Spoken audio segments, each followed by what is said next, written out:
Amis téléspectateurs, bonjour. Nous sommes aujourd'hui à Madingu où nous sommes en train de superviser un entraînement et nous avons profité de poser des questions à un kiné. Il s'agit de M. Mwanga Hervé. M. Mwanga Hervé qui est dans ce métier depuis 2003 et qui s'y connaît très bien va nous expliquer un peu qu'est-ce que ce métier, pourquoi il est là-dedans et qu'est-ce que cela peut apporter au football. En tout cas, une fois n'est pas coutume, nous serons cette fois-ci avec un kiné. Cela n'arrive pas tous les jours.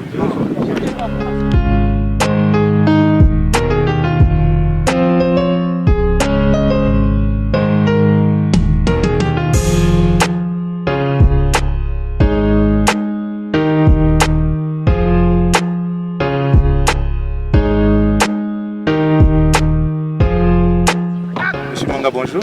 Bonjour, monsieur le journaliste. Qu'est-ce qui justifie votre présence en ces lieux où s'entraîne une équipe qui va affronter Diable Noir demain? Bon, merci de m'avoir posé ce genre de questions. Nous laissons nos départements, nos maisons, nous sommes arrivés parce que nous sommes dans le milieu sportif. Ce qui justifie ma présence ici, c'est pour protéger. Nous sommes comme le monde, nous sommes comme les sapeurs-pompiers.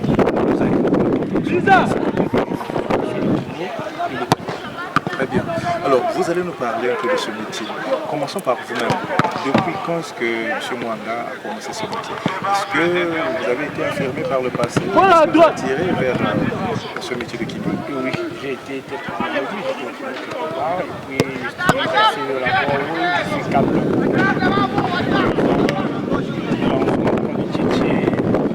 La gauche, et puis voilà, ça, quand on part le sport, au stade, si ça m'a attiré d'aller faire depuis 2002, j'ai commencé avec vous avez quitté quand la PD m'a eu j'étais avec lui là-bas, je suis passé dans plusieurs équipes. Alors, monsieur Hervé, dites-moi un peu, entre ce que vous avez fait en tant qu'infirmier à la Croix-Rouge et les réalités du monde du football, est-ce que c'est vraiment la même chose ou bien une grande différence?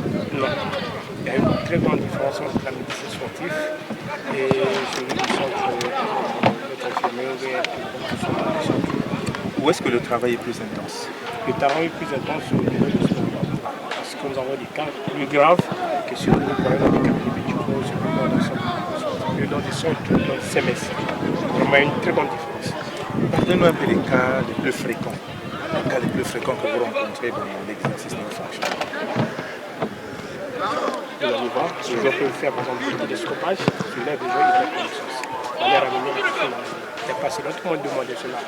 2 mois, 3 mois. On a fait le match, Nathalie gestion. Le gardien de Nathalie, ça m'a permis connaissance. Heureusement, j'étais super du jeu.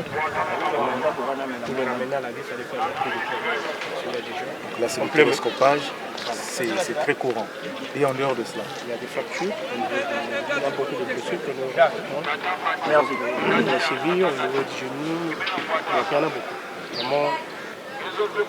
Mais est-ce que vous avez une idée des causes? Est-ce que ces choses-là arrivent parce que c'est passé quoi? Oui. Bon. Il y a des choses qui arrivent, par exemple, les joueurs peuvent rater le jeu. Parce que c'est pas pour rien. Donc ça veut dire que vous précisez aux téléspectateurs que l'échauffement a toute son importance. Voilà, c'est l'importance. Et donc, quand vous n'êtes pas bien échauffé, vous pouvez avoir un accident pendant le match. Et aujourd'hui, est-ce qu'une équipe de football peut évoluer sans kiné? Vraiment, je remercie ce genre de questions. Parce que c'est des choses qu'on doit apporter, on doit mettre le plus sur les gens. Parce qu'ils sont nombreux. Beaucoup d'équipes ne sont pas organisées. Voilà. La majorité des équipes, que ce soit au niveau d'handball, au niveau du basket, au niveau beaucoup des équipes, vous avez remarqué, ils mettent leur chargé de matériel sur le monde avec une bouteille d'eau. Même pas glacée, parce que la glace, ça fait partie des anesthésies locales qui peut permettre à soulager une douleur. Mais comme les gens ne connaissent pas, ils peuvent faire courir avec de l'eau, là au lieu d'aller avec une glace. Donc la glace c'est quand même important. Mais comme ils ne connaissent pas, il faut faire mettre des charges. Vous allez constater beaucoup d'équipes qui peuvent se déplacer avec 3 entraîneurs. Donc ils sont même 3 à 4. Mais c'est des personnels tellement administratifs. Au lieu d'avoir même une personne, par exemple, dans l'entraîneur, puis un autre, par exemple, du corps médical. Il y en a dans notre centre. Ils peuvent apprendre, il y en a, comme les jeunes ne veulent pas aussi apprendre. Maintenant, à l'endroit des dirigeants, parce que apparemment le problème c'est au niveau des dirigeants. Qu'est-ce que vous direz si vous pouvez regarder droit dans la caméra, un message particulier aux dirigeants sportifs qui sont propriétaires des clubs, toutes disciplines confondues? Personnellement, je commence par au niveau de la fédération. La fédération, je prends l'exemple de santé. Moi, je suis dans la médecine sportive depuis 2002, 2002, mais je crois que ça fait peut-être 11 ans de cela. On n'a plus de civière au niveau des classes. Un matériel aussi important. Important dans le niveau départemental de Poitiers. Donc ça veut dire que la civière n'est pas plus de 100 000. Elle ne coûte même pas 100 000. C'est dans les 60 000 que on pourrait en avoir. Comme on peut écrire peut-être chez les sapeurs-pompiers là-bas, ils peuvent nous faire un livre. Parce que ça, c'est le président du club qui doit payer. Vous voyez les organisateurs d'abord du football. Et quand nous allons repartir au niveau des clubs, pareil. Le marrant, c'est que dans notre football, il n'y a pas de... Vous allez citer peu des équipes qui ont l'argent, peuvent disposer de l'argent, par exemple, pour notre sport. Donc, celui qui est dans un centre médical, vraiment, dans un semestre, pour arriver au sport, il va partir. Parce qu'il y a trop d'exigences. Il arrive là où il donne pas. Donc nous avons été d'abord dans le sport, dit d'abord jouer au football. C'est par passion d'abord que vous voilà, le faites. c'est même ça. Moi aussi, je le fais parce que j'aime le sport. Donc l'argent ou pas, vraiment c'est quelque chose que j'ai aimé. On s'est déplacé, nous sommes arrivés, nous avons laissé nos parents, nous avons laissé nos services, nous sommes arrivés. Dans ce lieu-là, on n'a pas d'abord cherché de l'argent, parce qu'on a aimé. Ces jeunes-là, ce sont nos petits frères, ce sont nos enfants. On doit les pousser pour qu'on puisse avoir nous aussi notre pas. Exactement. Voilà. Ça fait longtemps qu'on a parlé du combat à l'échelle internationale. Tout à fait. Alors, tout à l'heure vous avez parlé des moyens, que les autorités devaient mettre les moyens. Les présidents également devaient prendre au sérieux cette affaire. Tout à fait. Mais vous avez aussi parlé des jeunes qui ne veulent pas apprendre le métier de kiné. À ceux-là, vous dites quoi? C'est un vide apparemment qui se trouve dans ce milieu. Quel est le message que vous avez à l'endroit des jeunes infirmiers ou des jeunes qui ont des agents de santé qui souhaiteraient peut-être entrer dans le milieu du sport? Qu'est-ce que vous leur dites pour un encouragement? Ça, ce n'est plus au niveau de la fédération. Je reviens au niveau du club tel que vous l'avez dit. Je souhaiterais au président du club, il doit avoir des jeunes volontaires qui doivent s'orienter quelque part pour la rencontre. Donc chaque club doit avoir. Vraiment, on peut partir même du secourisme. Tout à fait normal. Parce que le métier s'approche dans l'État. Au fur et à mesure, quand tu croises des cas difficiles, tu commences à... On en acquiert de l'expérience. Voilà même la place. Le kiné gère beaucoup de matériel. D'ailleurs, vous avez un gros sac que vous appelez la trousse de kiné. La trousse médicale. Alors, qu'est-ce qu'on retrouve dans une trousse médicale? Prioritairement. On peut peut-être s'approcher de cette trousse pour que vous puissiez... Chers amis téléspectateurs, nous allons poursuivre cet entretien. Monsieur Mwanga va nous montrer maintenant le contenu de la trousse médicale. Une trousse médicale d'une très grande importance parce que c'est là qu'on retrouve tout le matériel, tous les outils nécessaires et les médicaments qui peuvent servir à voler au secours d'un accidenté pendant que ce dernier s'entraîne ou qu'il joue un match. Alors nous sommes là devant la fameuse trousse médicale. Alors dites-nous quels sont les éléments que compose cette trousse médicale? Merci de m'avoir posé ce genre de questions. Ma trousse médicale elle est composée de plusieurs instruments. Les appareils que je sais, par exemple, je commence par l'appareil là. Parce que le joueur, quand vous avez une équipe, vous prélevez la tension, connaître la tension de ce joueur. Ça c'est avant même. Avant même. Voilà. Donc vous connaissez l'état du joueur, vous connaissez le coût du joueur. Et qu'est-ce qui arrive lorsque vous constatez quelque chose d'anormal, par exemple? Voilà.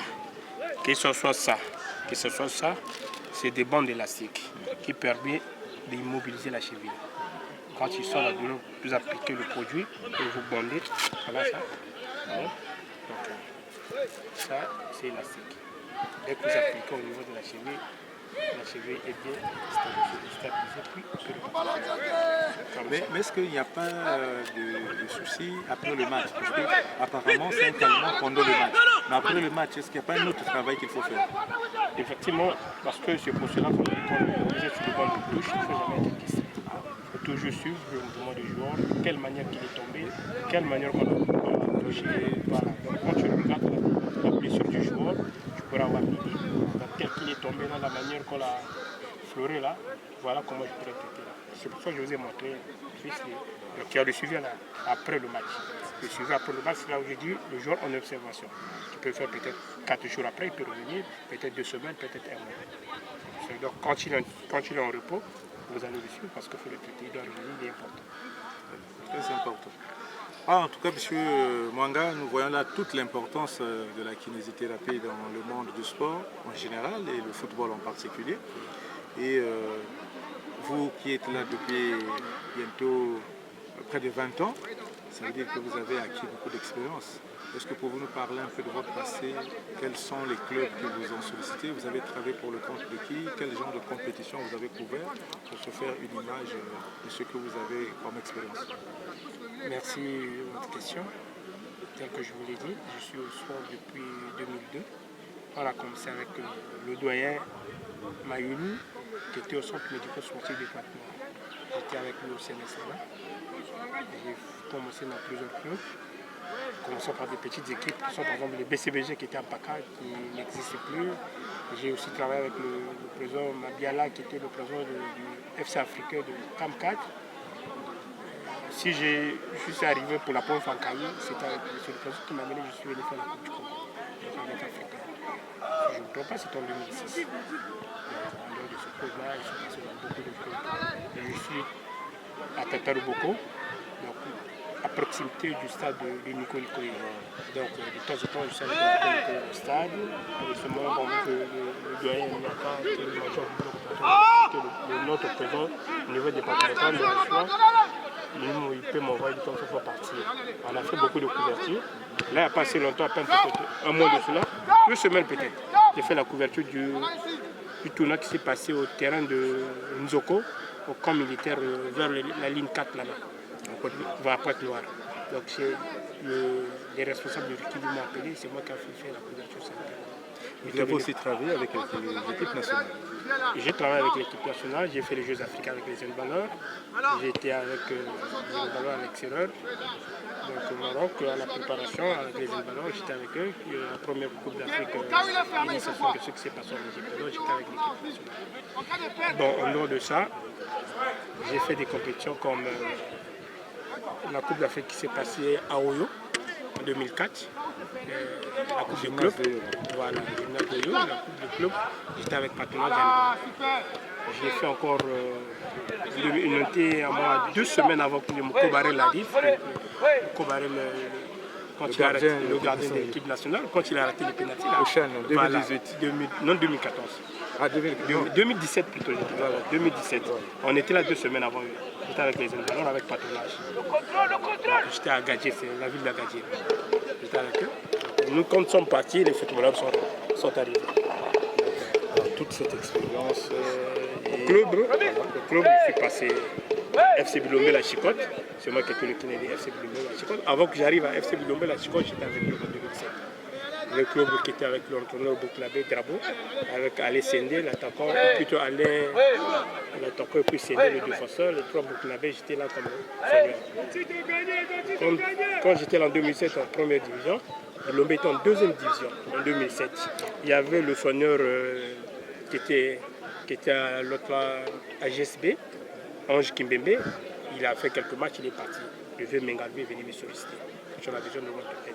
Comme les équipes de la 2e division, juste souvent, les mardis, jeudis, j'avais accepté. J'ai parti porter l'aide à FC Bilombe. Jusqu'au dernier match du championnat, il est venu en première division. Le président Opina m'a appelé. Si tu es dans quel club par rapport à tes compétences, je me suis intéressé de toi. Je suis dans un club. Dans un club, comme un président me paye tant. Moi, je veux tripler ta somme. Vraiment, je jette le fleur à ce monsieur-là. Il vous a valorisé, il vous a reconnu à votre juste valeur. Il a dit, petit, je veux faire ça. Ce qu'on te donne là-bas, moi je veux te donner. Ceux qui sont passés dans Bilombe, ils connaissent là-bas de ce monsieur-là. Je suis arrivé à Bilombe en 2011, je suis parti à Patnage et Handball. Jusqu'aujourd'hui, je suis avec eux. Mais en même temps, j'étais à Patnage. Le coach Kézo perd son âme. Il m'a amené à la manche, j'ai fait 2 ans avec lui. C'était la belle époque de la Manche où ils ont disputé la Coupe d'Afrique. Tout à fait. J'étais un peu. Avant la Coupe d'Afrique, quand la Coupe d'Afrique, le coach Abbas est arrivé, j'étais pas. Maintenant, monsieur Hervé, dites-moi un peu, la vie d'un kiné, c'est pas du tout facile. Est-ce que vous trouvez un temps pour le repos? Et comment ça se passe? Est-ce que vous n'êtes pas accaparé par les joueurs? Est-ce que vous avez votre propre vie aussi, votre vie de famille? Parce qu'on a l'impression que vous êtes toujours dans un avion, dans un train, dans un véhicule. C'est vrai, c'est vrai, c'est vrai, c'est parce que c'est pas aussi facile d'être sportif tel que vous êtes arrivé là. Parce que vous avez aimé le sport, vous avez laissé les parents, les enfants, la famille rester, vous êtes maintenant à la Djibouti. Pour un, c'est une découverte parce que moi ici c'est pas le sport, je ne suis jamais arrivé à Madjou. C'est le sport qui m'amène à Madjou parce que j'étais avec Nathalie l'année passée, depuis la finale de la deuxième division. Nous sommes arrivés ici contre Jeunesse Sportive de Cotonou. C'est moi qui suis sur le banc de touche. C'est grâce au sport que vous êtes en train de débrouiller pratiquement tout le monde. Je suis parti aussi à Ouesso, la sélection départementale de Pointe-Noire. On est allé jouer le tournoi de cacao à Ouesso là-bas. Je travaille avec ce genre de fiche qui permet de passer étape par étape. Par exemple, le fiche du kiné, bon ça c'est... Donc, si c'est un joueur du club, je coche par ici. Si c'est un joueur, par exemple, de l'équipe nationale, voilà, tel que là nous sommes en sélection. Ça, c'est le brouillon, par exemple. Ça, c'est mon brouillon. Mon brouillon là, puis je vais passer au propre. Voilà, le brouillon est là. Ils sont 17. Tous les joueurs ont déjà mis leur nom. Ça, c'est le brouillon. Puis je veux passer au propre. Je veux remplir. Je veux remplir ma fiche. Donc, ça, c'est une sélection. Je vais mettre sélection, discipline, football, catégorie. Senior, sexe, masculin. Voilà. Là, par exemple, là où nous sommes, on n'a pas besoin de dossard là où nous sommes. Je peux mettre les noms, les numéros des chambres des joueurs. Les noms et leur prénom. Par exemple, le pied ou bras favori du joueur. Parce que c'est les mêmes fiches que j'utilise avec les handballeurs. Donc, je suis sur le pied, je mets. Et sur le bras, par exemple, c'est un handballeur, je mets le pied. Le poids du joueur, la taille, le poste d'abord. La taille, le poids, tension artérielle, le repos et la signature du joueur. C'est le joueur qui signe. Le joueur doit signer parce que je dois connaître que c'est tel, il est avec moi. Là, par exemple, quand on se déplace, les officiels qui sont avec moi, le nom et leur nom. Ici, nous sommes 7, on met les 7 joueurs, leur fonction, s'il est le directeur technique, si c'est l'entraîneur, si c'est le chargé de matériel, voilà, le classement. Parce que le directeur technique peut pas être à la fin du jardin du matériel, peut pas être peut-être en première position. Voilà. Les joueurs en observation. Il peut y avoir un joueur blessé. Ça, c'est la partie du jeu. Je couche les joueurs en observation. Motif et le temps qu'il fait faire avec. Ça, c'est pour 14 jours. Et c'est ce genre de fiche que je peux présenter à celui qui est avec moi, par exemple, le directeur technique qui est avec moi, l'entraîneur, un grand, je lui présente ces choses. Ah voilà, celui-là doit se reposer pendant 14 jours, je peux le récupérer après. Donc, c'est à cause de ça, par rapport au... Alors, nous étions tout à l'heure sur la tension. Voilà, à quel niveau de tension un joueur ne peut pas suivre l'activité? Voilà, le niveau de tension du joueur, c'est que ce soit si le joueur, que ce soit n'importe quelle personne, ça ne va pas partir au moins de 8 inférieur de 6, 7, 4. Donc, au-delà de 15 aussi, c'est pas mal. Donc, la limite, c'est entre 8 et 15. Entre 7 et 15. Quand ça dépasse inférieur à 7, c'est pas bon. Quand ça dépasse supérieur à 15, c'est pas bon. C'est plus on y peut ou on y perd. Voilà. Autre chose, bon, j'ai oublié quelque chose de très important, c'est dans le sac parce que nous sommes arrivés, c'est pour quelques minutes seulement. Exactement. La vessie de glace. La vessie de glace. Oui, on voit ça souvent. Voilà. La vessie de glace, c'est avec mon message de l'autre côté, dans l'autre sac là où je veux. Parce que peut-être on pourrait être là-bas au centre pour vous montrer d'autres matériels qui sont restés là-bas. Pour la deuxième partie aussi. La vessie de glace là, on peut manquer d'autres instruments. Pas la vessie de glace. La vessie de glace est très important parce que les trucs de Hugo Franc, là, d'autres produits, c'est quand même cher. Mais si vous avez votre vessie de glace, ça va couvrir beaucoup de choses. Pour les chocs du jour. Vous n'avez pas un autre choc casier, vous n'avez pas d'autre chose. Quand vous arrivez, ça chute tout dedans. Vraiment, ça calme la douleur, le jour peut repartir. Vous allez regarder même à la télé, voilà, vous allez voir des fois certains trucs, d'autres joueurs juste des cas. Des fois, ils ont mal la glace dans un sachet pour que ça passe. Il joue avec. Dès que vous Et posez, ça joue quel rôle finalement? ça anéantit la douleur. Vraiment, même comme vous êtes à la maison, votre fille, vous-même, sur vos niveaux, elle a mal au niveau du ventre, abdomen, prenez la glace, vous mettez au niveau du ventre. C'est une chose très importante. Mais on n'a pas appris ça, les jeunes ne connaissent pas, ils ne peuvent pas utiliser. Tel que je vous l'ai dit, un jour, vous pouvez l'utiliser à la maison, avant d'aller d'abord à l'hôpital. Mais on voit aussi parfois certains joueurs se faire pulvériser. La cheville, c'est avec quel produit et à quoi ça sert? Il y en a plusieurs. Il y en a plusieurs produits.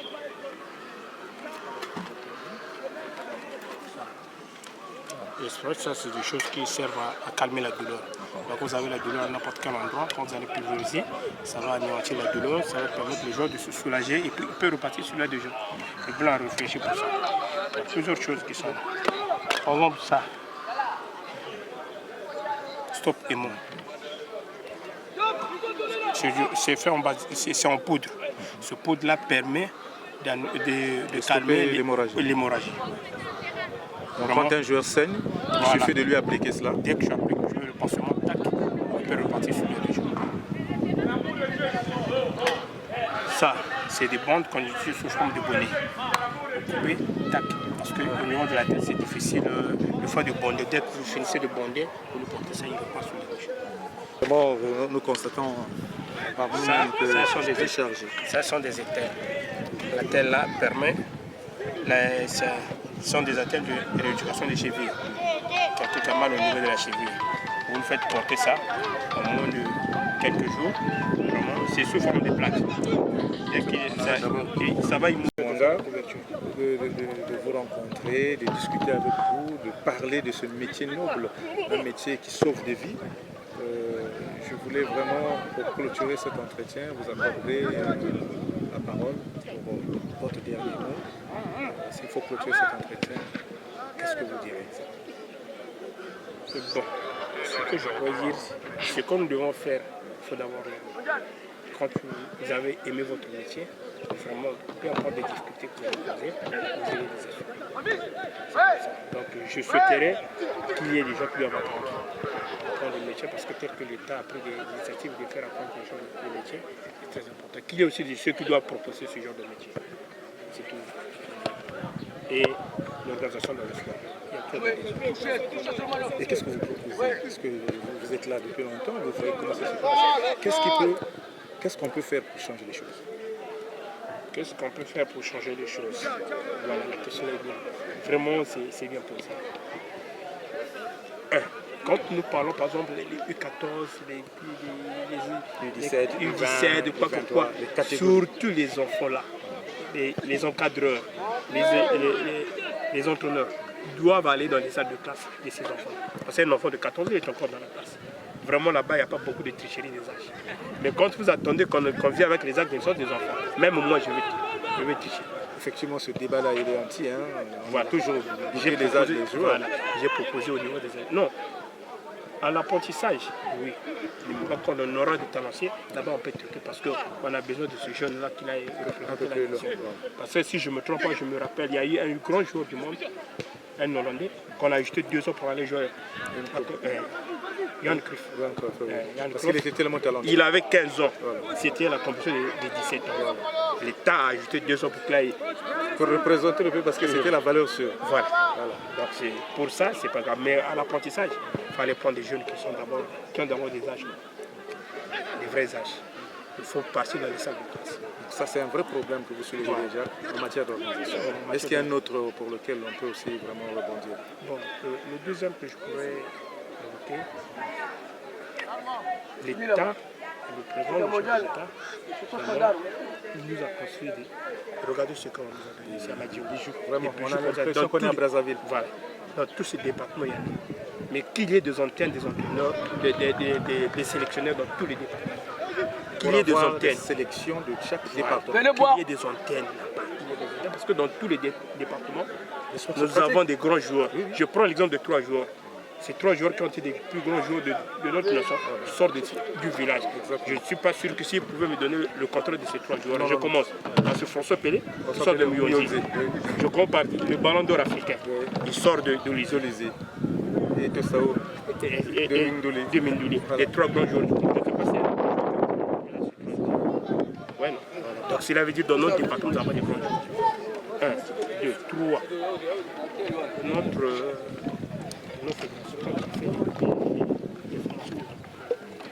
sélection est plus que celui qu'on a. On néglige ça de l'intérieur. Ça aussi c'est un problème. On doit trouver ces entraîneurs de l'intérieur, ce sont ceux qui auront la volonté d'encadrer les enfants. Donc l'État doit, plutôt la fédération, doit obliger que ce soit le directeur du sport dans les départements et des ligues. Voilà, qu'ils envoient au moins 2 à 3 entraîneurs qui doivent arriver au niveau national, qu'on forme des entraîneurs qui doivent aller encadrer les enfants. Parce que ces jeunes ne sont pas encadrés. Sinon, ce stade-là, vous connaissez ce qu'est. Vous connaissez, mais je ne peux pas faire. Je ne peux pas commenter sur ça. Merci beaucoup. Voilà, c'est moi qui vous remercie. Amis téléspectateurs, bonjour, nous sommes à Madingu, au stade de Madingu. Nous sommes venus superviser un match de football et dans la foulée, nous avons rencontré le kiné, Mwanga Hervé, qui nous a parlé de son métier, qui nous a parlé de sa passion et qui nous a vraiment édifié sur les raisons d'être de ce métier et l'importance que cela occupe dans le milieu sportif. En tout cas, nous lui disons merci et prochainement, nous allons encore rebondir sur cette question à travers d'autres intervenants et d'autres acteurs. Je vous dis au revoir, Ben Corbinson au micro. L'image était donc de Bello Kisikila et le montage, nous avons donc P. Malaché. Au revoir et à la semaine prochaine.